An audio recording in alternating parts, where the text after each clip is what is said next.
शिवसेनेची धडाडती तोफ.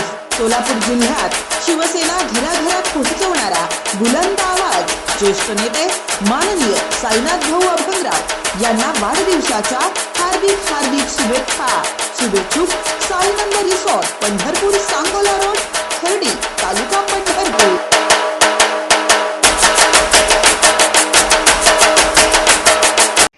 ताज्या घडामोडी पाहण्यासाठी आमच्या YouTube चॅनलवरील PVR म्हणजेच पंढरी वार्ता या न्यूजला सबस्क्राइब करा आणि शेजारील बेल आयकॉनवर क्लिक करा.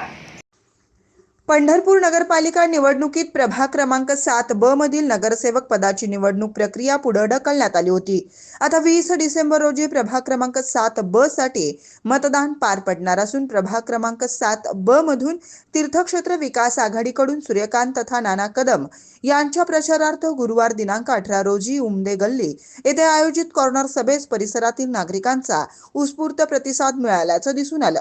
या कॉर्नर सभेच्या माध्यमातून तीर्थक्षेत्र विकास आघाडीच्या नगराध्यक्ष पदाच्या उमेदवार डॉक्टर प्रणिता भालके, मनसेचे नेते दिलीप धोत्रे यांच्यासह तीर्थक्षेत्र विकास आघाडीच्या विविध समर्थकांनी मतदारांसमोर आपली भूमिका मांडताना या प्रभागातील वर्षानुवर्ष प्रलंबित असलेल्या समस्या, सर्वसामान्य नागरिकांना आलेला अनुभव आणि पंढरपूर शहराच्या सर्वांगीण विकासासाठी निर्णायक मतदान करण्याची आलेली वेळ सांगत प्रभाग क्रमांक 7B मधील तीर्थक्षेत्र विकास आघाडीचे उमेदवार सूर्यकांत तथा नाना कदम यांना विजयी करण्याचं आवाहन केलं. यावेळी बोलताना डॉक्टर प्रणिता भालके, राष्ट्रवादी शरदचंद्र पवार पक्षाचे जिल्हाध्यक्ष वसंत देशमुख, मनसेचे नेते दिलीप धोत्रे, आदित्य फत्तेपूरकर, माजी नगरसेवक श्री म्हस्के, दीपक नाईक नवरे, ॲडव्होकेट सत्यम रवींद्र यांच्यासह वक्त्यांनी मतदारांसमोर आपली भूमिका मांडली. खरं तर त्या दिवशी झाले सगळं. आता औपचारिकता नानांची बाकी आहे, फक्त ती आपल्याला येणाऱ्या 20 तारखेला पार पाडायची आहे. सर्व मतदारांनी मनामध्ये मनात आणि ध्यानात पण फिक्स करून ठेवले की रिक्षा. त्याच्यामुळं रिक्षा आपली सुसाट धावलेली आहे आणि मगाड पण पोचली आहे. त्याच्यावर तिकडं पण रिक्षा आहे. विकासाचं विजन घेऊन आपण पंढरपूरच्या निवडणुकीमध्ये उतरलो. आपल्यावर कितीतरी अन्याय झाले, पण त्याला कुठंतरी बगल देऊन हा पण एक प्रकारचा बापू अन्याय जाईल आता लेट करणं. म्हणजे इलेक्शनला 8 दिवस आणि निकालाला 1 महिना लावलेला आहे. त्यांच्या मर्जीनं सगळं चाललेलं आहे. आज जिल्हा परिषदचं काहीतरी जाहीर झालं बापू, त्याच्यात सांगितलं की आपल्याला जायचं नाही. म्हणजे लोकशाही शिल्लक राहील का परत असं झालं तर, की एखाद्या उमेदवाराचा जर अर्ज उडला तर त्यांनी अपिलात जायचं नाही. दादा, अपिलात जायचं नाही. लोकशाहीला धरून आहे काही, म्हणजे निवडणूक आयोगाला धरून कोण कुणाच्या खांद्यावर बंदूक ठेवून हे असला घाट घातले हे ओळखायला तुम्ही सुज्ञ आहात. मला फक्त एवढंच सांगायचं आहे की पंढरपूरच्या नगरपालिकेच्या इलेक्शनला सामोरं जात असताना आपण विकासाचं विजन घेऊन इथं उतरलो.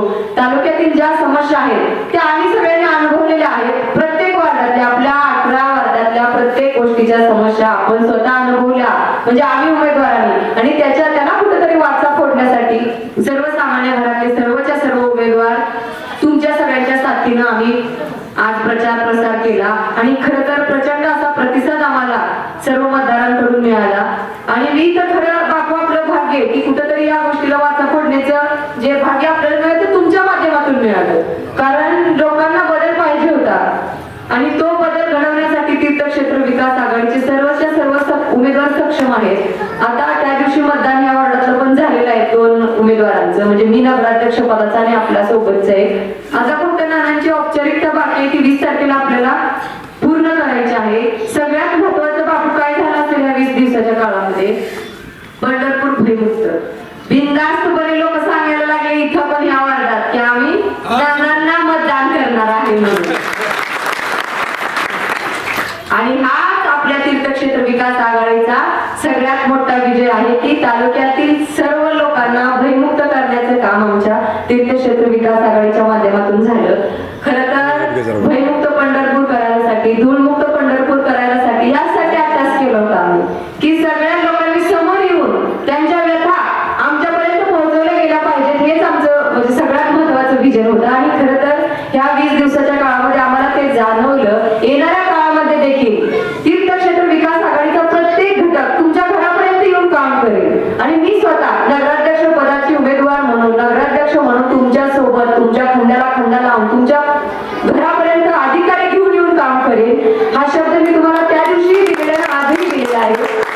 30 तारखेला आपला मुलं होता खरं तर जास्त पोटी साचवायची होती बापू जास्त मागवायचं होतं म्हणून 21 तारीख आलेले 2 आणि 1 ची बेरीज केली तरी बी 3च होते. त्यामुळं सगळ्यांनी येणाऱ्या 20 तारखेला आपलं चिन्ह आहे रिक्षा या चिन्हासमोरील बटन दाबून बिनधास्तपणे मतदान करायचं आहे आणि येणाऱ्या काळामध्ये आम्हाला तुमच्या सर्वांची सेवा करण्याची संधी द्यायची आहे. या भागातला सगळ्यात मोठा कॉरिडॉरचा प्रश्न आहे. काल परवा पेपरला काहीतरी आलं तर कुणी घाबरून जायची काय गरज नाही. असं काय होणार नाही आणि बापू तसं काय झालं तर आम्ही पहिला आवे पडू. तुम्हाला विचारात घेतल्याशिवाय किंवा तुम्हाला तिथं सोबत घेतल्याशिवाय कुठलाही निर्णय सरकारला न घेऊ देणारे व्यक्ती आम्ही आहोत. आम्ही कायम तुमच्या सोबत होतो आणि पुढच्या इथून काळात पण सोबत राहणार आहे. तीर्थक्षेत्र विकास आघाडीचे सर्व उमेदवार पदाधिकारी आणि एक स्वतः नागरिक म्हणून आम्ही या शहरात तुमच्यावर काही जरी अन्याय होत असेल तर पहिल्यांदा त्यांना आम्हाला सामोरं जावं लागेल हा शब्द मी तुम्हाला देते. आणि कुणी कुठल्याही भयाच्या भीतीचं वातावरण करून हे नका करू. आम्ही तुमच्या कायम सोबत होतो आणि इथून पुढच्या काळात पण सोबत राहणार आहे. फक्त मला एवढं सांगायचं आहे की आपल्याला सगळ्यांना आपली एकजुटीची वज्रमूठ करायची आहे आणि 20 तारखेला सकाळी 7 वाजल्यापासून एकच मतदान करायचंय रिक्षात फक्त. त्यामुळे वेळ पण जास्त जाणार नाही. त्याच्यामुळे सगळ्यांनी एक गट्ट्यानं रिक्षा या चिन्हासमोरचं बटन दाबायचं आहे आणि फक्त जी राहिलेली औपचारिकता आहे ती आपल्याला पूर्ण करायची आहे. आणि कुठल्याही अडचणीच्या काळामध्ये मला फक्त एक आवाज द्या. मी दुसऱ्या मिनिटाला इथं हजर आहे. तुमच्या प्रत्येकीच्या पाठीमागं भक्कमपणे उभा राहण्याचं काम आणि कर्तव्य माझं आहे. कारण आज बापू फिरताना महिला वर्गात जास्त भीतीचं वातावरण आहे. कारण माहित आहे की किती कष्टानं घर उभा केलेलं असतं. म्हणजे घराची प्रत्येक वीज रचताना त्या बाईचा घाम त्या बाईचा पूर्ण संसार आज जर पणाला लागत असेल तर मी एक महिला म्हणून माझं पहिलं आद्य कर्तव्य आहे की त्यांच्या पाठीमागं उभं राहणं. त्याच्यामुळं तुम्हाला विचारात घेतल्याशिवाय कुठला जर सरकारचा निर्णय घेत असेल तर प्रणिता भारती म्हणून मी पहिला पुढे असेल शब्द देते आणि प्रत्येकाला आव्हान करते की आदरणीय नानांना प्रचंड अशा बहुमताने विजय करा आणि आपल्या सर्वांचे हात मी माझे एकटीचे म्हणत नाही आपल्या सर्वांचे हात बळकट करण्यासाठी नानांना रिक्षा चिन्हासमोरील बटन दाबून प्रचंड बहुमताने विजय तर झालेले आहेत पण मतदान तिथं आपल्याला करायचं आहे. आणि बापू दुसरे दिगी घालते की ईव्हीएम 10% आहे 20% पण बापू आपण 10-20 काय 50% वरनं जाणार आहे. त्याच्यामुळं काय टेन्शन घ्यायची गरज नाही एवढंच बोलते. आणि परत एकदा रिक्षा ही सगळीकडे पोहोचलेली आहे. महाराष्ट्रात आपली रिक्षा चालली आहे. त्याच्यामुळं परत एकदा तुम्हाला आवाहन करते की सर्व मतदारांनी रिक्षा या चिन्हासमोरील बटन दाबून तीर्थक्षेत्र विकास आघाडीचे आदरणीय नाना यांना प्रचंड बहुमताने विजयी करायचं एवढंच बोलते आणि थांबते. धन्यवाद. जय हिंद जय महाराष्ट्र.